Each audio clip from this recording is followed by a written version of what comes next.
Hello, this is a video on the history of film and editing. In this video, we'll be going through the different stages of film and editing from the magic lantern to modern day Hollywood. The first device to produce a moving image in recorded history was the magic lantern. Nobody knows who made the magic lantern, but we know it was made in the 17th century. It was designed to project transparent images onto walls or stages, and stories could be told around the images. These then developed into using multiple projectors with a magic lantern, which meant that you could make moving images. After this came Edward Muybridge with his early invention of the Zoopraxiscope. This is where a circular piece of paper was spun with different images on the side. This gave the illusion of movement. Edward then went on to create the moving image of a horse galloping, which was considered to be the first ever piece of film. This was done by Muybridge setting up 12 different cameras along the ground. He then made a horse gallop past and took photos at different points of the horse going past. He placed these images in order, which created movement. Well done him. After this came the invention of the kinetoscope. This was founded by Thomas Edison and is an early device to view motion pictures. This had limited viewing because only one person could view a film at a time. Because of this, it was considered a dead end, but it still played a key role in the evolution of cinema. Moving on. Now we have the very first stages of cinema, and for this we have the Lumiere brothers. These two practically made cinema what it is today. These two went around and filmed real life. This was different, as you very rarely see this. Their first film was called Exiting the Factory and was a film showing workers leaving the Lumiere factory.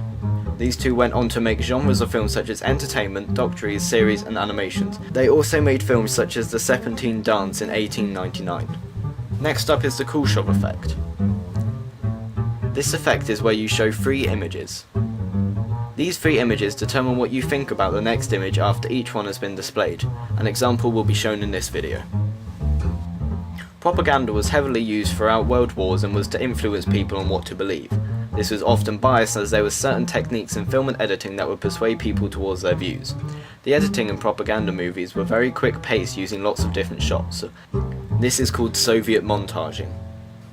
This is to make the audience think fast and drastically about their decisions. If they do not have enough time to analyse the footage that is put in front of them, they're only going to pay attention to the meaning of the end of the film, which will be biased. This is an effective way of editing to persuade your audience. Playing footage very quickly one after another was called montaging and was originally developed by a Russian man called Sergei Eisenstein. He argued that montaging was the essence of cinema and film. He felt that the illusion of moving images could be used to manipulate the emotions of the audience and create film metaphors. His most famous work is a film called October, which shows several excellent examples of Soviet montaging techniques, developed and improved propaganda through film. This then led to the editing of film needing to be quicker and easier.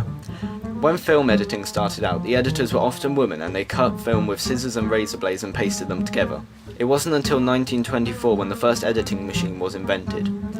This was called a Moviola editing machine. It was sold to Fairbanks Studios for $125. This invention included a small viewing lens, a silver projector, and was hand-cranked. This meant that film could be edited with precision whilst watching the film at the same time. This invention stayed around until the mid-60s. This then cut to the 20th century of film, which consisted of digital editing. Digital editing has revolutionized film and cinema as we know it by adding computer-generated images into film, animation, and making the whole process easier in so many ways.